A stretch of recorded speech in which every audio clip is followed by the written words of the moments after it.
ದೆಹಲಿ ವಿಧಾನಸಭೆ ಚುನಾವಣೆಗೆ 3 ತಿಂಗಳ ಮುಂಚೆನೇ ಅಭ್ಯರ್ಥಿಗಳ ಮೊದಲ ಪಟ್ಟಿ ಘೋಷಣೆ ಮಾಡಿರುವ ಕೇಜ್ರಿವಾಲ್ ಇದೀಗ ಯಾವ ಹೊಸ ಕಾರ್ಯಕ್ರಮವನ್ನ ಘೋಷಣೆ ಮಾಡಿದ್ದಾರೆ. ರೇವಡಿ ಪರ್ ಚರ್ಚಾ ಹೆಸರಲ್ಲಿ ದೆಹಲಿಯಾದ್ಯಂತ ಯಾವ ರೀತಿ 65,000 ಸಭೆಗಳನ್ನು ನಡೆಸುವ ತಯಾರಿಯಲ್ಲಿದ್ದಾರೆ ಕೇಜ್ರಿವಾಲ್. ದೆಹಲಿಯಲ್ಲಿ ಆಪ್ ಸರ್ಕಾರ ಜಾರಿಗೊಳಿಸಿರುವ ಯೋಜನೆಗಳು ಯಾವ್ಯಾವು, ಇದರಿಂದ ಅಲ್ಲಿನ ಜನರಿಗೆ ಎಷ್ಟು ಪ್ರಯೋಜನ ಆಗಿದೆ, ಈ ಯೋಜನೆಗಳ ಬರದಲ್ಲೇ ಮತ್ತೆ ಚುನಾವಣೆ ಗೆಲ್ಲುವ ತಂತ್ರವನ್ನ ಕೇಜ್ರಿವಾಲ್ ಹೂಡಿದ್ದಾರೆ. ದೆಹಲಿ ವಿಧಾನಸಭೆ ಚುನಾವಣೆಗೆ 3 ತಿಂಗಳ ಮೊದಲು 11 ಅಭ್ಯರ್ಥಿಗಳ ಹೆಸರುಗಳ ಮೊದಲ ಪಟ್ಟಿಯನ್ನು ಬಿಡುಗಡೆ ಮಾಡಿದ ಒಂದು ದಿನದ ನಂತರ ಅರವಿಂದ್ ಕೇಜ್ರಿವಾಲ್ ಮತ್ತೊಂದು ದೊಡ್ಡ ಹೆಜ್ಜೆ ಇಟ್ಟಿದ್ದಾರೆ. ಶುಕ್ರವಾರ ಆಮ್ ಆದ್ಮಿ ಪಕ್ಷದ ಚುನಾವಣಾ ಕಾರ್ಯಕ್ರಮ ರೇವಡಿ ಪರ್ ಚರ್ಚಾಗೆ ಚಾಲನೆ ನೀಡಿದ ನಂತರ ಉಚಿತ ಯೋಜನೆಗಳ ಬಗ್ಗೆ ಭಾರತೀಯ ಜನತಾ ಪಕ್ಷಕ್ಕೆ ಸವಾಲ್ ಹಾಕುವ ಮೂಲಕ ದೊಡ್ಡ ಚರ್ಚೆಗೆ ಕೇಜ್ರಿವಾಲ್ ನಾಂದಿ ಹಾಡಿದ್ದಾರೆ. ಮುಂದಿನ ವರ್ಷದ ಆರಂಭದಲ್ಲಿ ನಡೆಯಲಿರುವ ದೆಹಲಿ ವಿಧಾನಸಭೆ ಚುನಾವಣೆಗೂ ಮುನ್ನವೇ ಅರವಿಂದ್ ಕೇಜ್ರಿವಾಲ್ ತಮ್ಮ ಚುನಾವಣಾ ಕಾರ್ಯತಂತ್ರಗಳ ಅನುಷ್ಠಾನವನ್ನ ತೀವ್ರಗೊಳಿಸಿದ್ದಾರೆ. ರೇವಡಿ ಪರ್ ಚರ್ಚಾಗೆ ಚಾಲನೆ ನೀಡಿದ ನಂತರ ಅರವಿಂದ್ ಕೇಜ್ರಿವಾಲ್ 6 ಯೋಜನೆಗಳನ್ನ ಉಲ್ಲೇಖಿಸಿದ್ದಲ್ಲದೆ ಬಿಜೆಪಿಯ ವಿರುದ್ಧ ವಾಗ್ದಾಳಿ ನಡೆಸಿದ್ದಾರೆ.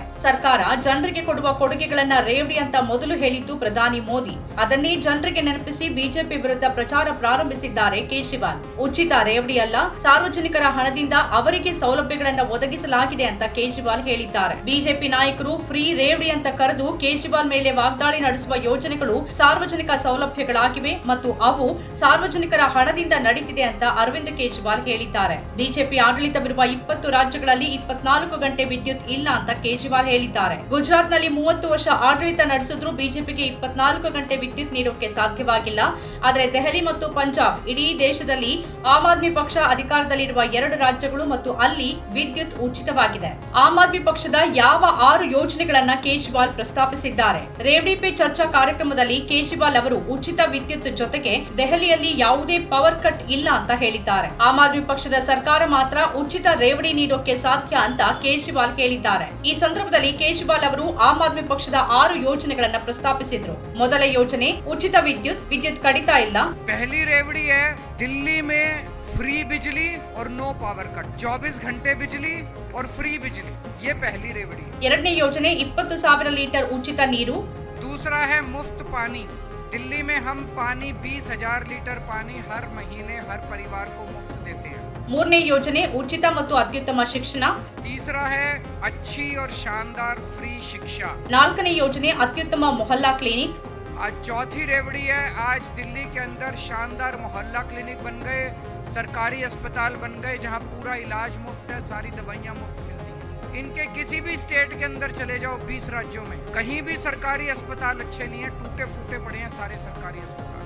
ಐದನೇ ಯೋಜನೆ ಮಹಿಳೆಯರಿಗೆ ಉಚಿತ ಬಸ್ ಪ್ರಯಾಣ.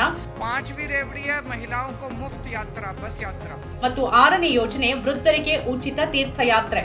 और बुजुर्गों के लिए जो तीर्थ यात्रा की स्कीम है वो भी ये लोग बंद कर देंगे. ಬಿಜೆಪಿಯ ಫ್ರೀ ರೇವಡಿ ಆರೋಪಕ್ಕೆ ಕೇಜ್ರಿವಾಲ್ ರಾಜಕೀಯ ಉತ್ತರ ನೀಡಿದ್ದಾರೆ. ಕಾರ್ಯಕ್ರಮದಲ್ಲಿ ಕೇಜ್ರಿವಾಲ್ ಕಲ್ಯಾಣ ನೀತಿಗಳಿಗೆ ಮತ್ತು ಉಚಿತ ಸೇವೆಗಳನ್ನು ಒದಗಿಸುವ ಆಪ್ನ ವಿಧಾನವನ್ನ ಪ್ರಶ್ನಿಸುವ ಪ್ರತಿಪಕ್ಷಗಳ ಟೀಕೆಗೆ ಬಲವಾಗಿ ಪ್ರತಿಕ್ರಿಯಿಸಿದ್ದಾರೆ. ನವೆಂಬರ್ 25ರಿಂದ ದೆಹಲಿಯಾದ್ಯಂತ 65,000 ರೇವಡಿ ಪೇ ಚರ್ಚಾ ಅಂದ್ರೆ ಉಚಿತ ಸೌಲಭ್ಯಗಳ ಕುರಿತು ಸಭೆಗಳನ್ನ ಅವರು ಘೋಷಣೆ ಮಾಡಿದ್ದಾರೆ. ರೇವಡಿ ಸಂಸ್ಕೃತಿಯನ್ನ ಕೊನೆಗಾಣಿಸಬೇಕು ಅಂತ ಪ್ರಧಾನಿ ನರೇಂದ್ರ ಮೋದಿನೇ ಹೇಳಿರೋದ್ರಿಂದ ಬಿಜೆಪಿಯವರು ಸಾರ್ವಜನಿಕರಿಗಿರುವ ಈ ಸೌಲಭ್ಯವನ್ನ ತೊಲಗಿಸುತ್ತಾರೆ ಅಂತ ಕೇಜ್ರಿವಾಲ್ ಎಚ್ಚರಿಸಿದ್ದಾರೆ.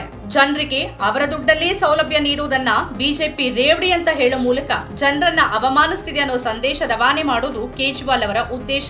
ಅದಕ್ಕಾಗಿನೇ ರೇವಡಿ ಪರ್ ಚರ್ಚಾ ಅಂತ ಕಾರ್ಯಕ್ರಮವನ್ನೇ ಶುರು ಮಾಡಿದ್ದಾರೆ. 2014ರಲ್ಲಿ ಪ್ರಧಾನಿಯನ್ನ ಕಾಂಗ್ರೆಸ್ ಮುಖಂಡ ಮಣಿಶಂಕರ್ ಅಯ್ಯರ್ ಚಾಯ್ ವಾಲಾ ಅಂತ ಹೇಳಿದ್ದಕ್ಕೆ ಪ್ರತಿಯಾಗಿ ಬಿಜೆಪಿ ಚಾಯ್ ಪೇ ಚರ್ಚಾ ಆರಂಭಿಸಿ ಇಡೀ ದೇಶದಲ್ಲಿ ದೊಡ್ಡ ಅಭಿಯಾನ ನಡೆಸಿತ್ತು. ಹಾಗೆ ಈಗ ಬಿಜೆಪಿ ಹಾಗೂ ಪ್ರಧಾನಿ ಹೇಳಿದ ಪದವನ್ನೇ ಚರ್ಚೆಗೆ ಇಟ್ಟು ಕೇಜ್ರಿವಾಲ್ ಬಿಜೆಪಿಗೆ ಸೆಟ್ ಹೊಡೆದಿದ್ದಾರೆ. ಅಂತೂ ದಿಲ್ಲಿಯಲ್ಲಿ ಕೇಜ್ರಿವಾಲ್ ಬಿಜೆಪಿಗಿಂತ ಈಗಾಗಲೇ 2 ಹೆಜ್ಜೆ ಮುಂದೆ ಇದ್ದಾರೆ ಅನ್ನೋದು ಖಚಿತ.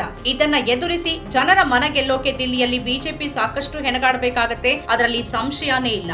ಸ್ವತಂತ್ರ ಪತ್ರಿಕೋದ್ಯಮ ಇಂದಿನ ತುರ್ತು, ಅದನ್ನ ವಾರ್ತಾ ಭಾರತಿ ಮಾಡ್ತಾ ಇದೆ. ನಮ್ಮ ಚಾನೆಲ್ ಅನ್ನ ಸಬ್ಸ್ಕ್ರೈಬ್ ಮಾಡೋದ್ರ ಜೊತೆಗೆ ಬೆಲ್ ಐಕಾನ್ ಒತ್ತಿ ನಮ್ಮನ್ನ ಬೆಂಬಲಿಸಿ. ಹಾಗೆ ನಮ್ಮ ಕಾರ್ಯಕ್ರಮಗಳನ್ನು ಲೈಕ್ ಮಾಡಿ, ಕಮೆಂಟ್ ಮಾಡಿ, ಅದನ್ನು ಬೇರೆಯವರಿಗೂ ಕೂಡ ಶೇರ್ ಮಾಡಿ. ಹೀಗೆ ನೀವು ಮಾಡಿದಾಗ ನಮ್ಮ ಚಾನೆಲ್ ಮತ್ತಷ್ಟು ಜನರಿಗೆ ತಲುಪತ್ತೆ, ಆ ಮೂಲಕ ನಮಗೆ ಸಹಕಾರ ಆಗುತ್ತೆ.